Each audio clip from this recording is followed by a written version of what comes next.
Voici la moyenne du nombre de kilomètres qui est possible de réaliser sur la batterie avec une Volt 2015 qui a approximativement 80 000 kg au compteur.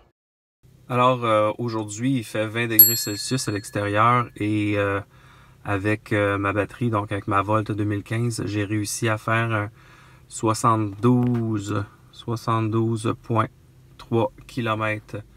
J'ai eu de la circulation, j'ai fait de la route pour 55 km avec de la circulation, plus un petit peu de ville, et j'ai réussi à monter à 72, ce qui est quand même bon. Habituellement, c'était peut-être un petit peu moins, mais aujourd'hui, les conditions faisaient que j'avais souvent à ralentir en utilisant la fonction L sur le bras de vitesse, non pas en D pour drive, mais le L pour le low. Ça permet de réaccumuler beaucoup plus d'énergie quand on le met ici en position L. Donc avec tout ça, ça m'a permis d'aller taper au-dessus de 70, ce qui est quand même assez impressionnant. Bien heureux de mon rendement pour la journée. Aujourd'hui, avec ma Volt 2015, j'ai battu mon nouveau record. J'ai présentement un reste de batterie de 25 km. Et ici, j'ai une consommation de batterie de 54,5, donc 55. Donc, si on arrondit à 55, ça fait 80 km d'autonomie qu'il est possible d'aller chercher. Aujourd'hui, j'avais de la circulation et aussi impressionnant que ça puisse paraître, le fait de ralentir souvent, de freiner, en utilisant la fonction L qui est juste ici. Donc, en utilisant le L, ben, ça aide énormément à recharger, à régénérer de l'électricité et à recharger la batterie. Ce qui fait que j'ai réussi à aller chercher une bonne consommation. Donc, comme c'est indiqué ici, j'ai 6,9 kW d'utilisé. Habituellement, ça m'en prend 11, ça m'en a pris 9. Donc, ça vous montre à quel point il y a possibilité d'aller chercher une optimisation au niveau de la batterie quand il y a de la circulation et qu'on ralentit tout le temps. En se mettant en mode low, ben, on régénère énormément d'électricité. Donc, c'est mon nouveau record. Autre fait intéressant, sur l'existence du véhicule, je suis à 3 litres au 100 km. On est le 11 novembre 2021.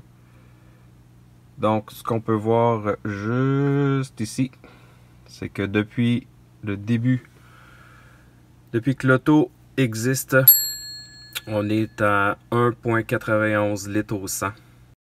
Quand j'ai eu ma Volt en février 2018, je me demandais combien ça me coûterait en essence, quelle serait la consommation moyenne et combien de litres je prendrais durant la vie de mon véhicule.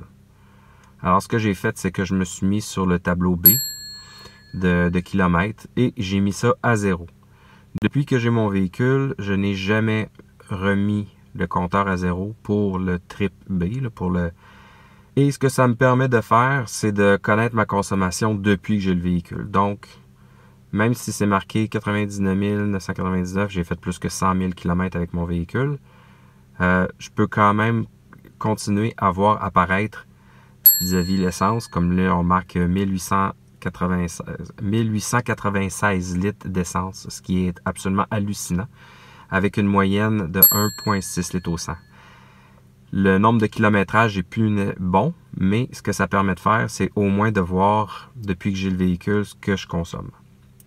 Donc, je suis rendu à 181 613 km, mais j'ai eu le véhicule en bas de 100 000 kg, donc 60 000 kg. Donc, vous faites l'addition, donc j'ai à peu près 120 000 kg de fait.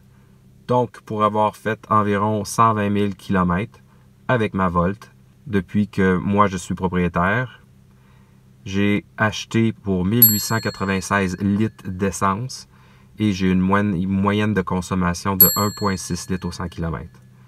Naturellement, les véhicules électriques aujourd'hui, on oublie ça l'essence, mais je trouve ça quand même assez hallucinant depuis 3 ans et demi à peu près, depuis, j'ai dit février 2018, que je consomme de l'essence. Il me semble que c'est beaucoup d'essence. Imaginez ceux qui ont des véhicules à essence, combien de litres ils ont dû prendre depuis qu'ils ont fait l'acquisition de leur véhicule. C'est absolument hallucinant.